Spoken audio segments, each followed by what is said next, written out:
it all, now we're here to win. Do you feel it now? I feel it too. But you left me here, went your way, cost me more than you could ever pay. And It's been raining for days. A writer stares at a blank piece of paper. A writer stares at a blank piece of paper. Hello to all and welcome to the Ear-Wicker podcast. Follow along with our host, Vince Corkery, as he discusses a broad range of musical topics, with interviews of top players, club owners, producers, and engineers that make it all happen. Your virtual backstage pass. Remember to like and subscribe to this podcast, and of course, it's free. know what each other mean, but we're finding out we cannot hide. And I don't think you'll ever find what it is that will satisfy, 'cause you never want what I want. And you know that's how that story goes. And you know. Hello to all, and welcome to Ear-Wicker Podcast. And today we have a very interesting and smart singer-songwriter, as I call him. And we have Justin Johnson. And Justin, thank you for coming and spending a little time over here at Ear-Wicker, and we appreciate it. And I'm just going to ask you now, did you grow up in St. Louis? I did grow up in St. Louis. I've moved around a lot throughout my life, but I was here for my childhood, and then I lived for about 3 years in middle school. I lived in Arkansas, like a town with a population of 4, if you can believe that. What was the name of that? It was called Poughkeepsie. Well, actually, Poughkeepsie had a population of like 81. That's where I went to school. But the town I lived in was Smithville. Oh, okay. And it was just, 4. Yeah. It lived at a gravel crossroads. Now, I know there's a Poughkeepsie in New York. Yeah, this is a Poughkeepsie, Arkansas. And it was one of those things where, just to, I always have loved movies. And when I moved there, the closest place to rent a movie was this town called Cave City, which was about 20 country miles. So it takes a while to get there to rent a movie or do anything, or to go to a grocery store. One of those situations where you bring a cooler because it's a long drive back. So you got to bring cold stuff. Now, how old were you? That was like 12 to 14. Oh, okay. I lived there. And then for high school, I moved from the country. I moved to Brentwood. So that's when I got, 14, 15, I moved here. And so I was back in St. Louis for about 4 years. And then I went to Southern Illinois University in Carbondale. Okay. And I was there for about 4 years doing film, getting a film degree. And then from there, I moved to Austin, Texas. And I was out in Austin for about 6 years. But then about 16 years ago, I moved back to St. Louis, and I've been here. Oh, okay.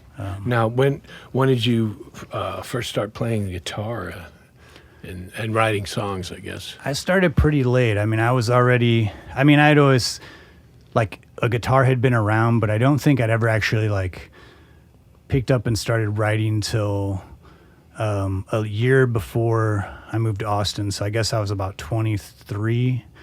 And a friend of mine that I went to film school with, he played guitar, and we were talking one day, my friend Eric Mock, and he was like playing a song, and I was like, oh man, it's nice. And he played me a cassette tape, and he had recorded 2 or 3 songs, and I thought they were really simple and really great. And I was like, man, so he's like, you just say, a couple chords, and, I had some lyrics written out, and, it just fascinated me enough. So I got an acoustic guitar and wrote probably 50 terrible songs just for about 2 years of just writing and recording on a little 4-track. And that's, he showed me this little 4-track that he had gotten. So pretty much the entire time I lived in Austin, I was writing kind of bad songs, but then occasionally, I'd write one or two and it's like, man, this actually kind of starting to sound like a real song. And a lot of times I'd have like a little drum machine for a beat. But then, starting to layer some things and still kind of really learn how to put a song together and like think about like pacing and structure and themes. And I mean, and since then, you were in Austin, I mean, that's probably a good atmosphere. Yeah. for And doing so all me that. and him, my friend Eric eventually moved from Southern Illinois to Austin, and he's still there. Like he's been there for about 20-something years now. But when he moved there, we started writing together, and we did this sort of, I wouldn't call it a joke band, but it was called the Dingles. Oh. And we would write songs, record them very simply, but then we both worked at the cable access station. So the idea is like we would just make goofy music videos and just release them on cable access. So we ended up doing like 10 music videos and just, this is all for fun. Nothing really, I think we played like maybe one show, but it was never, serious in that way. It was just like, let's have fun and do this. But then once I moved to St. Louis, I guess like 15 or 16 years ago, I didn't really know too many people. I moved back here and my wife had moved here and gotten like a pretty good job with the unions. And so, and our rent was so much cheaper. We moved to Dogtown we couldn't believe how cheap the rent was. And so it was like $450 we were paying for a 1-bedroom. So I didn't necessarily need to start working right away. So I, started writing, set up a little spot in the basement and I don't know, just like for like, I feel like 3 months just started writing like probably the most serious type songs I'd ever written. And then, played them. I started working at this coffee shop down the street in Dogtown, and there's this guy. Andy. He said, "Oh yeah, you should come check out my band."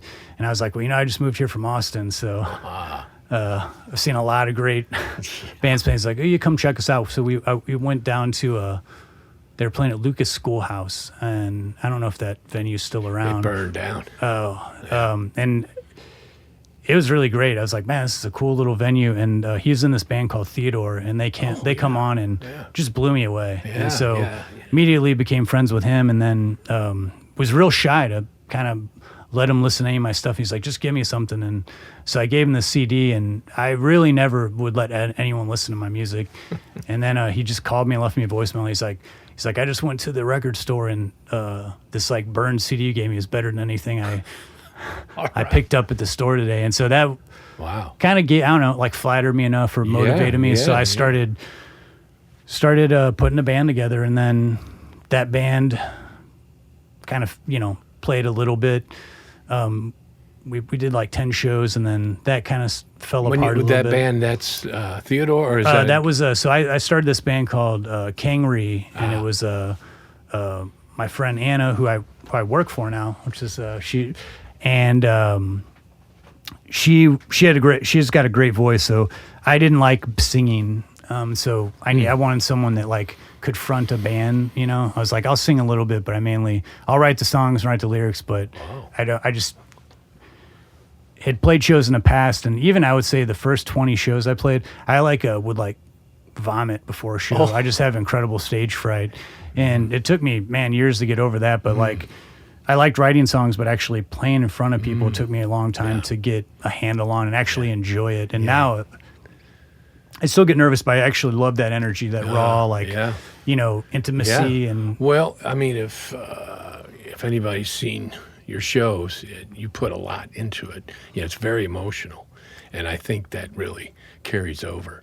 You connect with your audience, and I think that it's just really different, but it's really good. So. And I think some of that, I don't know, I know you're a big movie buff.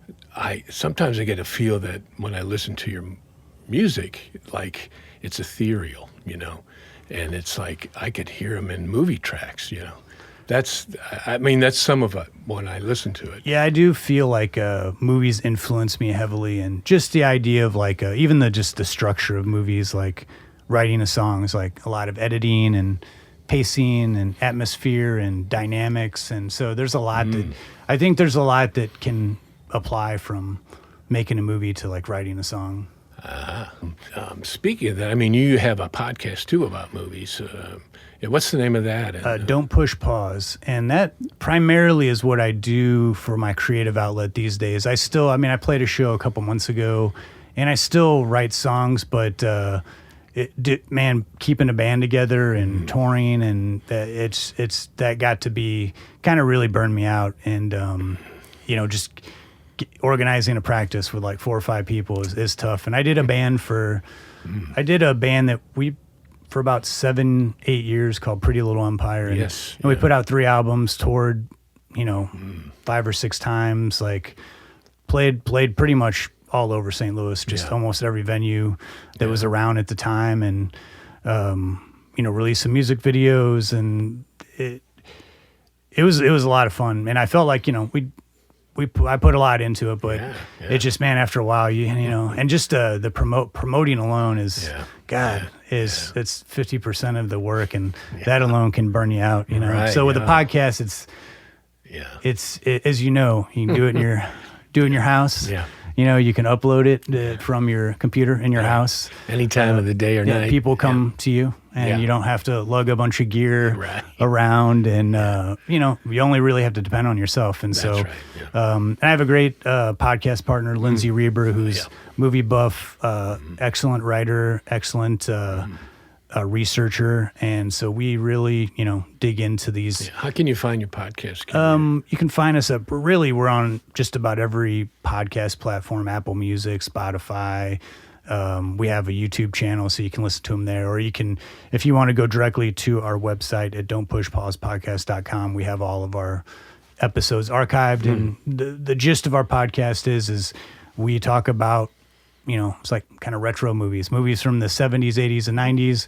We pick a movie and try to have a discussion, but also like we'll research it very heavily, give you some information on how that movie got made, what was going on, what was the atmosphere at that time, like how the movie did, how it was perceived, and then kind of how like it's held up, and excellent. And it's a lot of fun. It's a lot of work. The research basically is the gist of like trying to make sure that we're not just saying a bunch of BS. Unfactual BS. We try to make sure that everything is like researched, and it wasn't just something that someone said on the internet. It was like straight from the production crews or directors or cinematographers.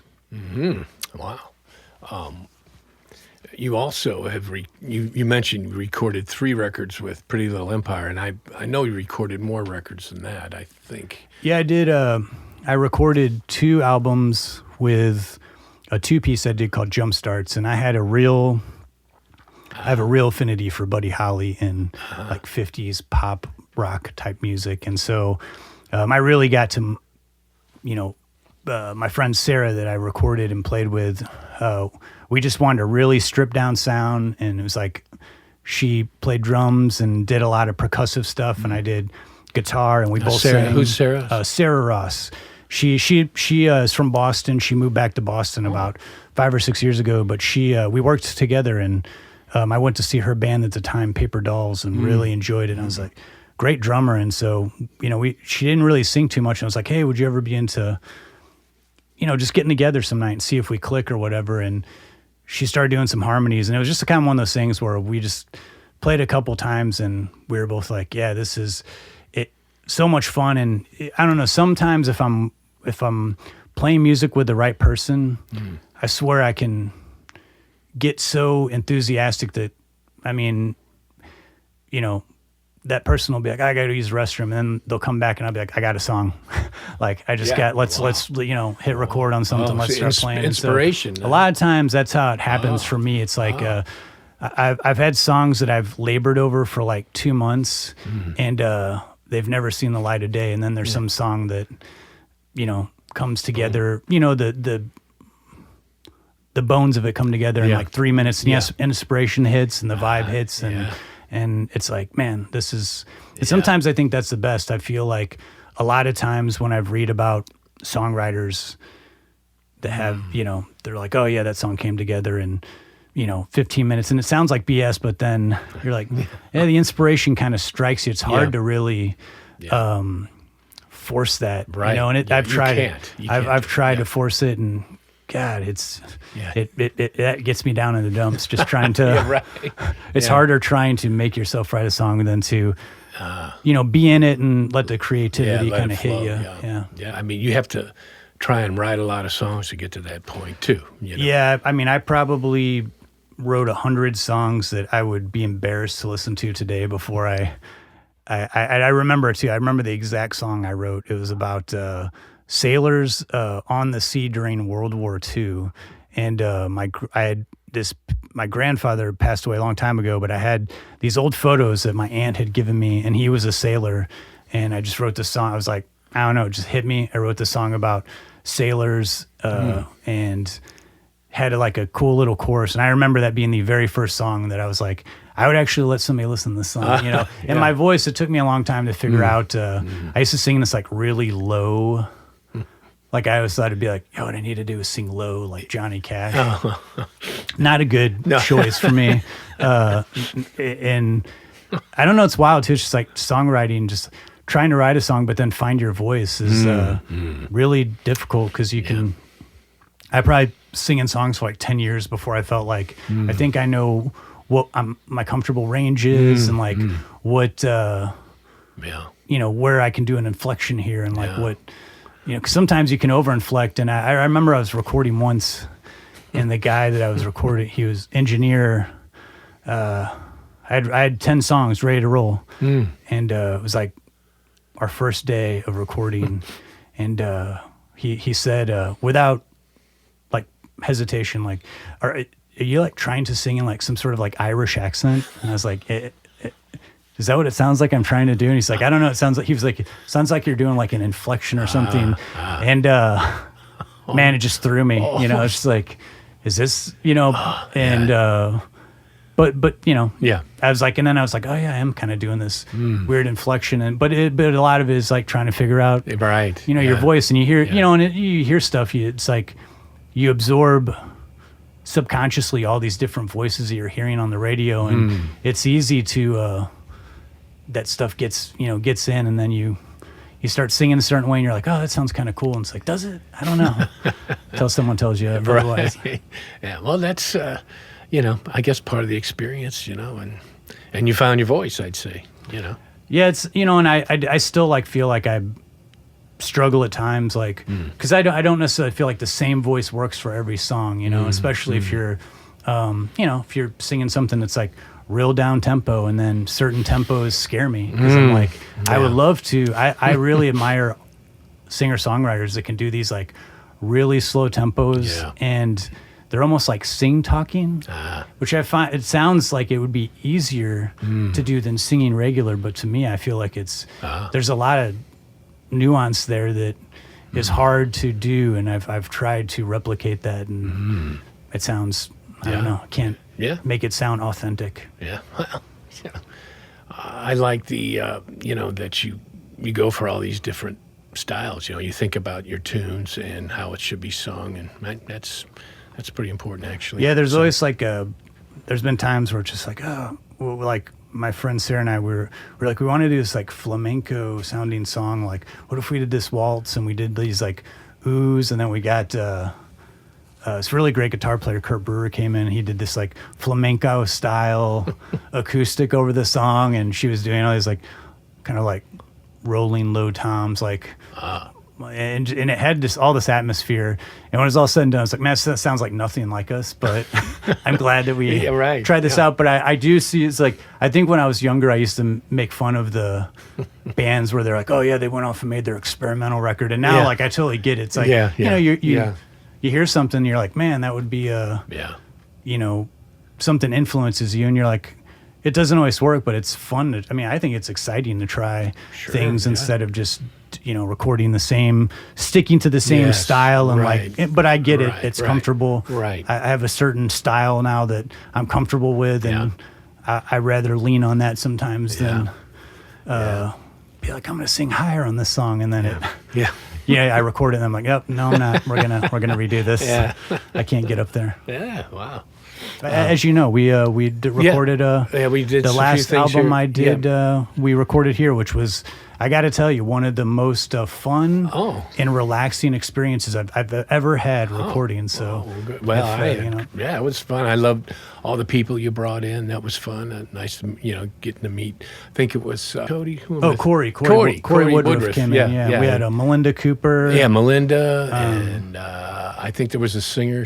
Yeah, Devin Cahill came in. Yeah, we had Jenny Rokas come in. Yeah, it was fun. It was great too. It was one of those things where I had like 5 or 6 songs, and then you had mentioned that you're like, oh, you should come over, we should do a song, and then I was like, oh, I got 5 or 6, and you're like, yeah, we'll figure something out, and then it was weird. It was like I wanted to add some stuff. At first, it always starts that way. You're like, I'm just gonna do a stripped down thing, just playing a guitar, nothing else, and then as soon as you start building, you're like, well, it'd be nice if there's drums on here, and then it'd be pretty neat if we had. You played bass on a couple of tracks, but then we had.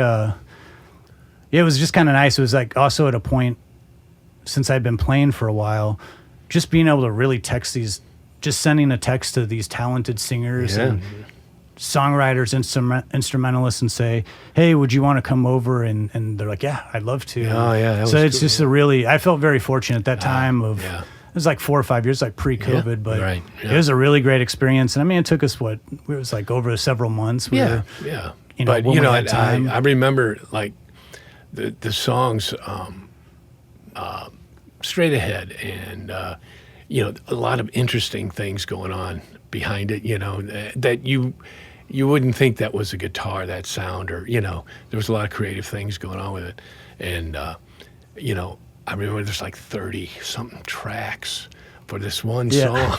It's 2 minutes. I'm like, man, hand claps and I know sometimes I'll get no, but it was great. It was great. It's like, okay, there's going to be 4 hand clap tracks, Vince, and you're like, all right, well, yeah.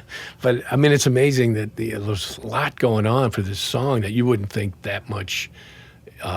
Creativity and energy was putting into them. It was great. And it's like I love when people are up for stuff too. That's why I love, like, if there's an instrumentalist to say, for 15 seconds at 1 minute and 40 seconds, it'd be cool for like this harmonica or something, or just keyboard organ comes in for like 20 seconds. I love when bands do that, when they you just add a little bit, a nuance, like a little bit of flavor, just one part of the song. It's not like you stop the song for a solo or whatever. You just kind of, it's there, and you could almost miss it. I love when I listen to an album of a band, and then like I'll be on my third listen, or like I'll have headphones on and be like, man, I never noticed that they got like this little thing comes in the left channel for like 30 seconds, and then it fades out. And I love these little like sort of hidden moments in songs. It makes it so much more interesting, and like you say, every time you hear it, you might hear something different.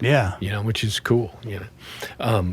Speaking of those records, are they still available? Can you get any of those things? The Pretty Little Empire stuff, I don't know that that's in any record stores. There actually, they may be 1 or 2 record stores that has a copy.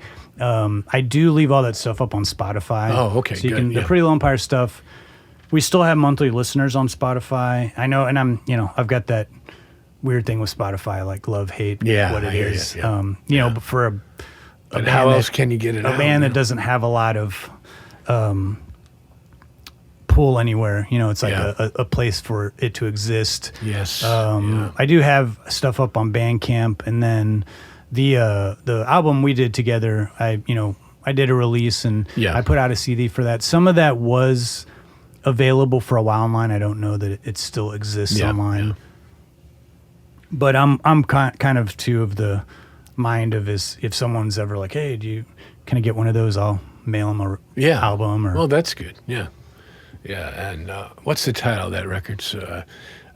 It's Never Coming Home. The one we did together. Yeah, Never Coming Home. Yeah. Yeah, and that was like that was one of those things where I brought a lot of people. I mean, it is like a solo record, if you want to call it that, but brought a lot of people in to help out. It was a different project, I think, for you. Yeah, and that was one kind of how that came to be was really, I had different bands going on. Like I was in a folk band called Foglights with Jim Peters, who I mean, I think is just one of the great musician guitar players in St. Louis. I love Jim, and great songwriter, great vocalist, really great drummer too. I mean, he's just kind of, we recorded an album in Columbia like 8 or 9 years ago. And that was one of those things too, where just kind of, we met up and laid down I had this song. I had these songs that didn't fit with other bands I was doing, and I remember he came over and he had his guitar, and I was like, yeah, I don't know. Like I was just thinking, he's one of those guys where you can say, yeah, it'd be cool if there was like a Police type guitar riff, and he's just kind of like, you see the light bulb go off, and he's like, oh, I got something. And he just comes up with some cool off the cuff riff, and then he'll start developing it more. But then too, he's a player where live, he can just go in a different direction, and he plays in so many bands. And so we played together for, I guess, 3 years.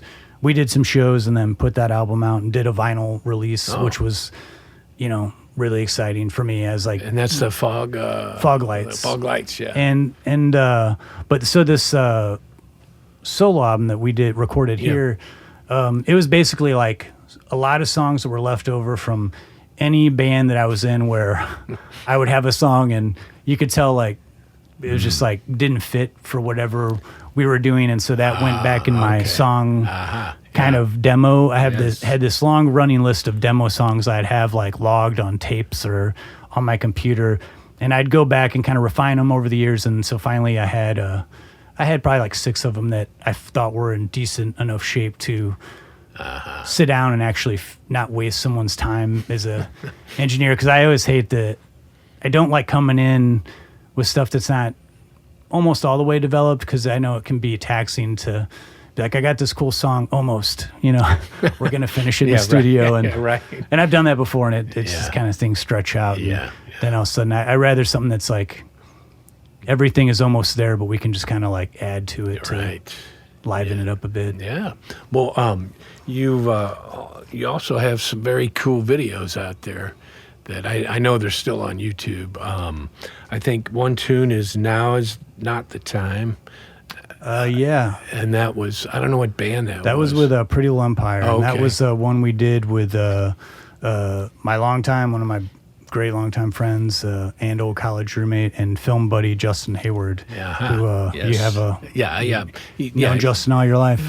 All his life, almost. Almost, he's great filmmaker, and we went to film school together, and I kind of broke off and kind of started getting into music, and Justin continued on, and he's been in Chicago for like 20 years, and he said, I'm at the studio now, like commercial studio, like, do you guys want to come up? And we did 2 videos with him, and both of those were great. Those are on YouTube, and that was a really fantastic experience. It kind of blows your mind watching that video. You know what I mean? I don't know how he did that. And he always has like cool ideas for music videos. He hasn't done a ton of them, but when he gets an idea, he puts a lot into it, and that was a really great. I was fortunate that we were able to go to Chicago and do some work with him.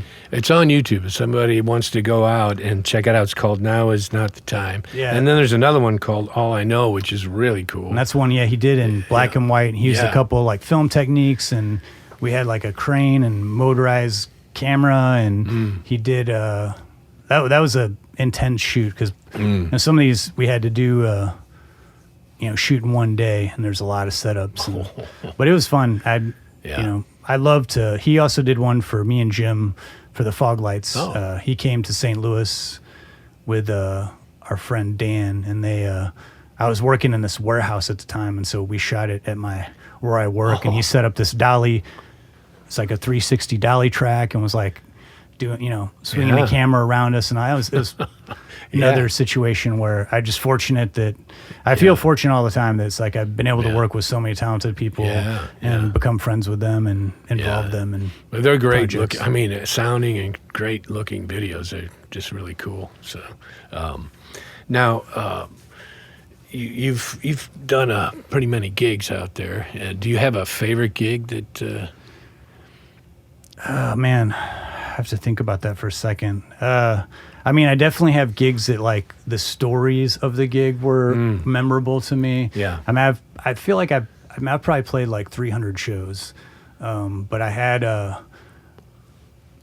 we did one show where I mean, you know, when you do the True Lies, where it's like technically we opened for Heart. Yeah, right. You know, you know, it's like we won a contest. Yeah. The music video that Justin Hayward did for us.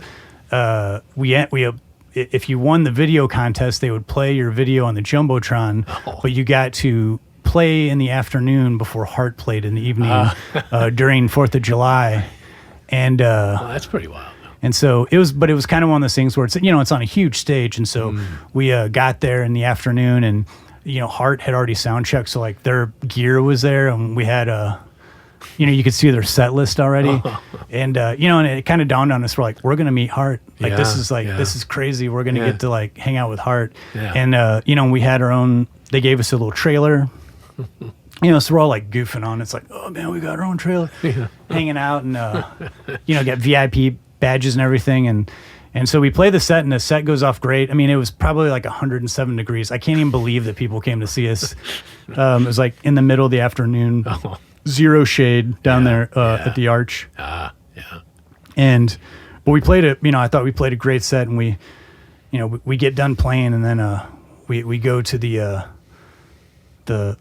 little trailer, and then this huge like security guy comes in. He goes, I need all of your VIP badges. You all got to get out of here now that Heart's coming back. And we're like, oh wait, we don't get to do we get to like at least watch from the VIP seats? He's like, nope, you're going, like literally kicked us out of there. We went back to general mission. They made us get all of our gear out, and it was like by the time but within an hour it was like, you know, we didn't have like decent seats that we'd be able to like so You're really high, and then but then we've had I guess a real memorable show.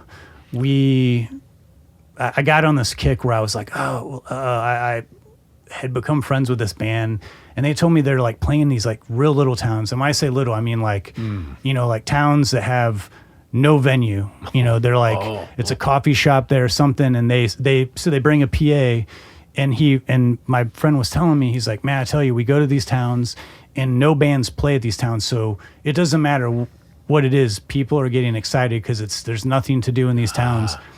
And so it was Farmington, you know, that's a decent sized town, but there was a couple that had a coffee shop there. I don't know if it still exists, but they were basically trying to do that. Like, we want to start bringing St. Louis bands here to play.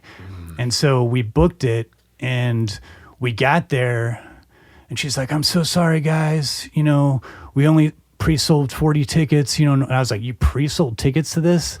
And they were like, yeah, like, you know, there's nothing to do here. People, they get excited.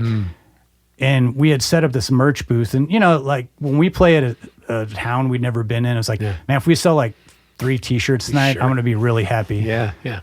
They were like, they were like, you better bring more stuff out of the van. They were like, people get excited. I mean, we sold like 30 shirts, like 40 CDs. Wow. Like 60 people came to this thing. I mean, we made more money in merch off this show than like 10 shows we had played earlier in the last few months. But what was funny was like we got done, and but what makes the show memorable is like we got done, and they had only heard like this folk album that we put out on KDHX, and by the time our second album came out, we were playing pretty loud, heavy rock shows. So they thought we were going to do like this quiet, like harm. And we do have a couple songs we do like that. And they're like, yeah, we didn't know it was going to be like so like aggressively loud. And it's like no one, you know, I guess they had promoted as like, oh, this quiet, folky, kind of nice guys from St. Louis. But it turned out to be a great night. But that was one of the more memorable shows I played. But then, of course, some shows are memorable because they're bad. Remember we played in Kansas City. I think it was called the Newsroom. It was Lawrence or Kansas City.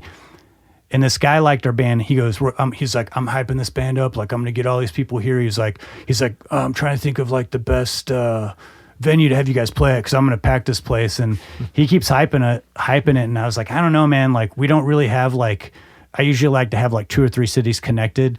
But I was like, if you think this is going to be one of those shows, man, we'll drive all the way to Kansas City, stay the night, and play one show, a one-off. Yeah.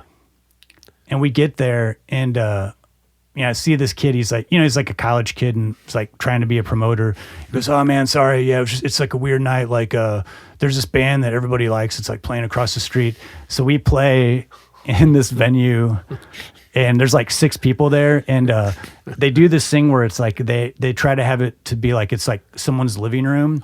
And they have this like lazy boy sofa. And it's literally this guy sitting in a lazy boy sofa like 3 feet from me and just has his phone in his face. And I mean, I'm singing like my heart out, like, cause we always were in a situation like, if there's nobody there, man, we're going to play like there's 1,000 people here. Like we're going to play our hearts out. Yeah. And I just remember like, this guy couldn't have looked more bored. And it was like, he just like never looked up once. And I mean, it was like, we're like songs where we're like shouting and like, it's visceral and like, and then, there's like 5 people there. And then like, this guy comes up to me after the show. I didn't even see him out in the crowd, but he came up and he was like, "Man, that was awesome. You know who you guys remind me of?" And I was like, "No, who?" And whenever this happens, it's always like a band that like, I feel just like so randomly doesn't sound like anything that it's like the Flying Burrito Brothers. Oh, it's like, what? It's like, all right, I guess I'll take it. Wow. But it was always it was exciting to play out. Like we went to play a show at Pianos in New York and that was another one of those weird shows where, it's like, you never know what's going to happen. It's like, we got there and there was no place for me. Like we drove a van into New York and like, I remember pulling up outside this venue and I'd never been to New York. It's my first time ever in New York. It's the most stressful, like 20 hours of my life. And we pull up and, the guys jump out of the van and I was like, all right, I'm going to go try to find parking. There's like cabs honking at me and I pull up next to this fence and I was like, I don't know, like I got to park this thing for like at least 10 minutes so I can get the rest of the stuff. But there were so many cars flying past me on the driver's side that I went over to the passenger side and I opened up the door and I about stick my leg out and there's probably 30 of the biggest rats I've ever seen just circling around the van. I shut the door really quickly and I was like, oh my God. I like put it in drive. I start driving around the block again, just like frantically. And, so it's just like, I think sometimes it's more of like the adventure. But I do love the shows. It's like we're in St. Louis and we were playing like off Broadway or somewhere. And it's like, I know that there's going to be people there, but I know what the setup's going to be. And sometimes just the sheer weirdness of being out on the road and like, random people that you meet, it makes it, those are all the shows I remember. And a lot of times it's not even necessary. It's like, I'm pretty sure we played a good show that night, or I always remember the bad shows, but a lot of times it's just like what led up to it, or like what happened the night after the show, or like, it's like trying to find somewhere to sleep, or like not stay, it's like, there's always like the overly aggressive person that like, I've got this place, this farmhouse, it's out in the middle of nowhere. You guys are awesome. Like, come stay out there. It's like, we're good. We'll sleep in the van tonight. Like, oh, that's great stuff, man. Now, are there any future recordings coming up sometime in the near future? I don't know. I like it. I mean, I know you mentioned, like you got a new setup here. Yeah. I think I wouldn't mind doing like 1 or 2 songs. Sometimes, I don't know, doing like a whole album is just like intimidating to me now. Yeah. But my life is a little bit different. I'm like, got a new career job, 9 to 5 job, and doing the podcast is a real passion of mine. It takes a lot of time, but I do always have these songs that I go back to them and I'll like listen to a demo and think like, oh man, I really want to like figure this out and turn it into something. So that is always in the back of my mind. So I definitely can see, I'm hoping in the next like 6 months to a year, I can flesh out some songs a little bit more so. and, contact some people and say, hey, do you want to get together for a couple of sessions and, see what you think of the song? And because a lot of times too, it's like, it always is a little like nerve wracking because I don't play in a band anymore. So it's always a little vulnerable to send someone a demo because, it's just like, I mean, and everyone that's a musician, they know a demo's not going to sound great, but there's still something like,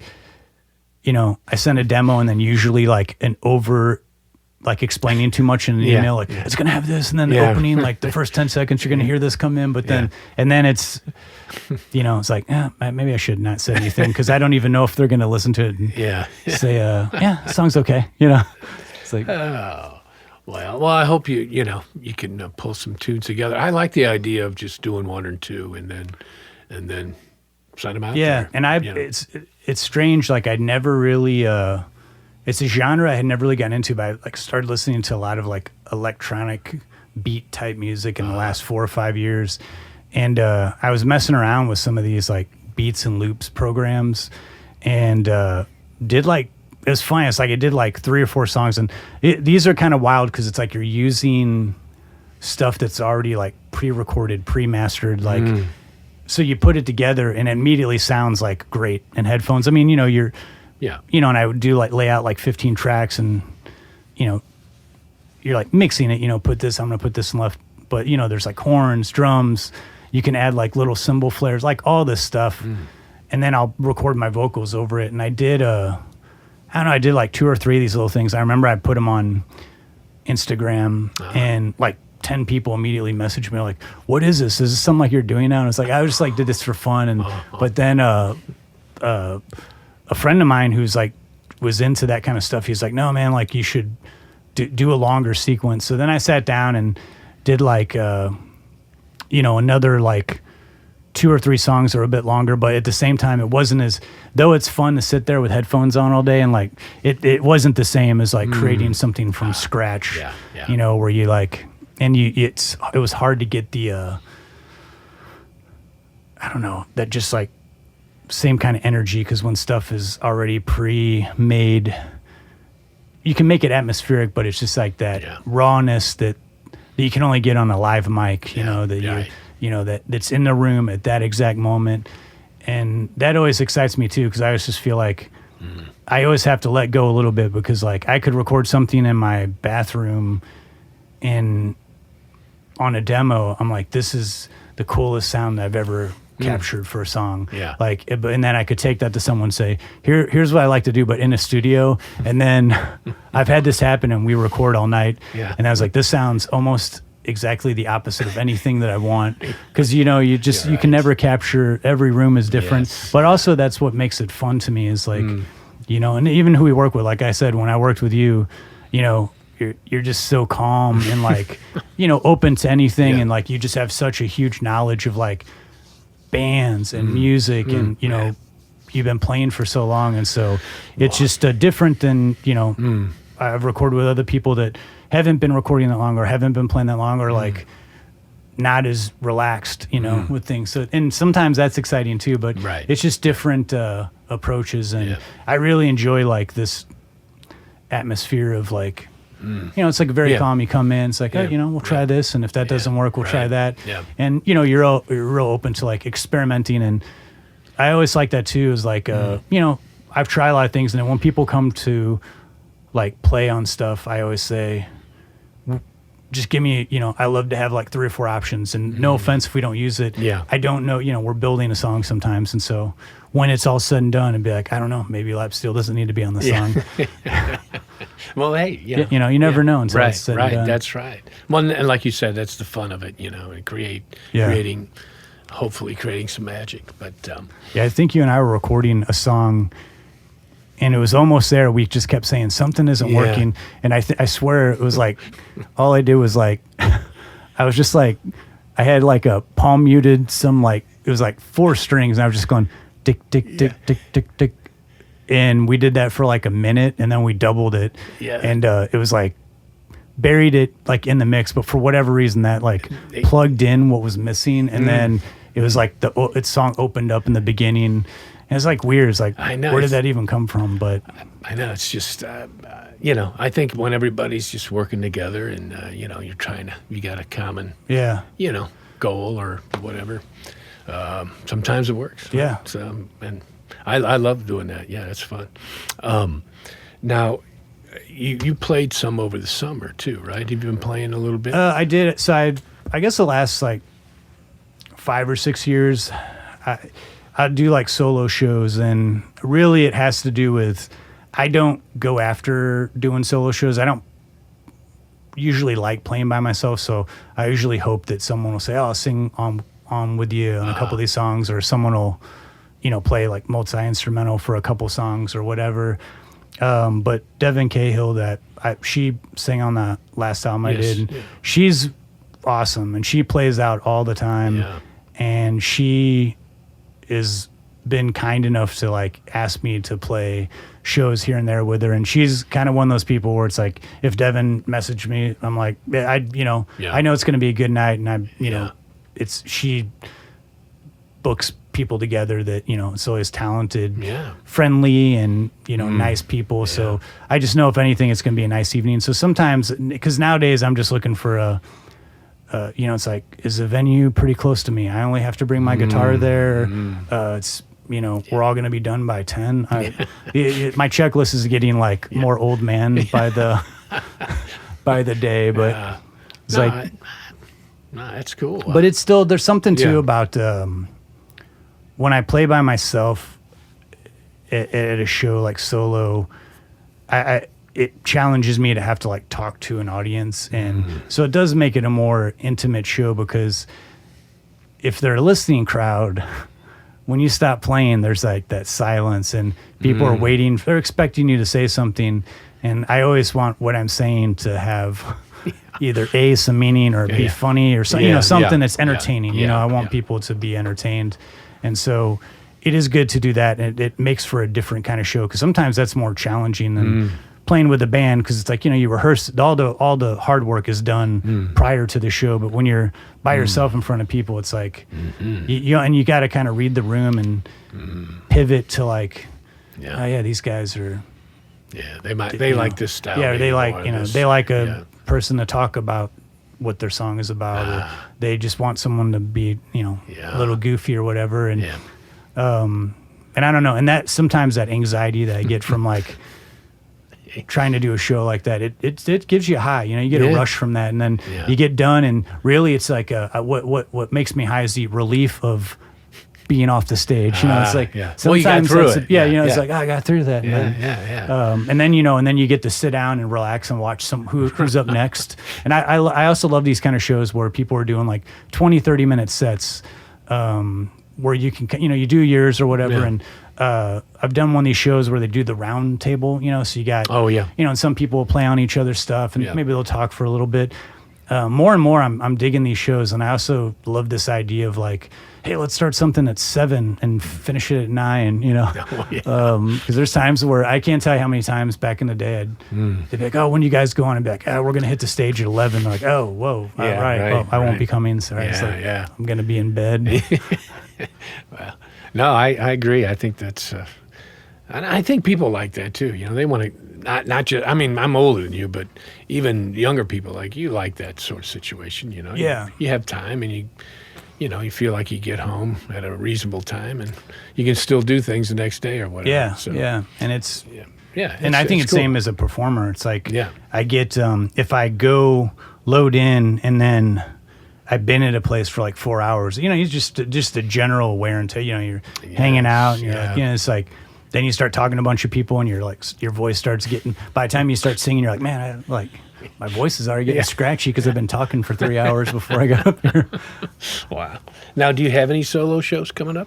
Not currently, no. I did one in June, so that was not too long ago. I don't foresee that I'll be doing anything the rest of this year. Okay. Just my work has been extremely busy, and I've still been catching up on my podcast. But 2025, I'd love to set something up. I'd actually been thinking about too, like maybe trying to get a drummer together. Reach out to a few people, just play with 2 or 3 people, just to.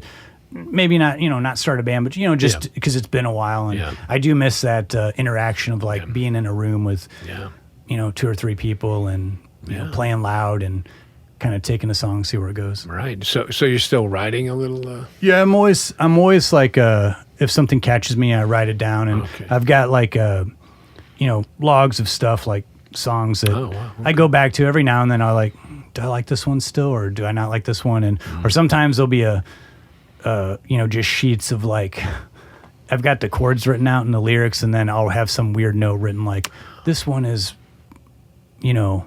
melodic and sad, but it's happy at the end, or something. I'll write myself notes that I usually have it's like after 2 years, I'm like, I have no clue what this means anymore, but I keep it in a pile. And then, that's good. Yeah. And sometimes I've rewritten stuff, I need something to work on. And so I'll grab one of these sheets of paper and I'd be like, I like how these chords go together. And then I didn't like these words that I wrote, but what if I change the words and keep the chords? And that's great. It's like you got, templates. And, and I never used to be into like working on covers, but lately that's been fun too. Like I'll find some song that I liked from a long time ago and just try to see if I can do a take on it that's, a little straightforward, but not changing things too much, but also not trying to that's cool do too. it the same way. Yeah. That's a good mix, mix up stuff, but that's great. And too, if you're going to release like a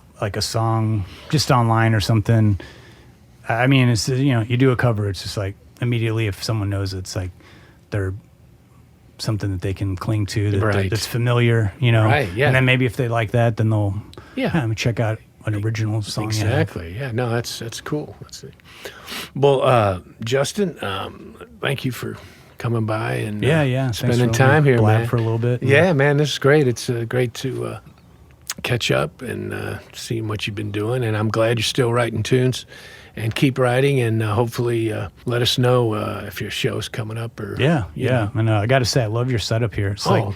I haven't been here in a while, and every time I come here, it's like your own little studio heaven down here. Yeah, really. it is. Yeah, you're really living my dream. You're retired, and you're doing a podcast. This is like this is like the American dream for me right here. Yeah. Well, hey, man, thank you. Yeah. Well, you'll get there, man. Kudos to you. Thanks. You're like living the life. Yeah. Hey, man, thanks again, though. Yeah. And we will see you, hopefully, at the next gig. All right. Thanks, Vince.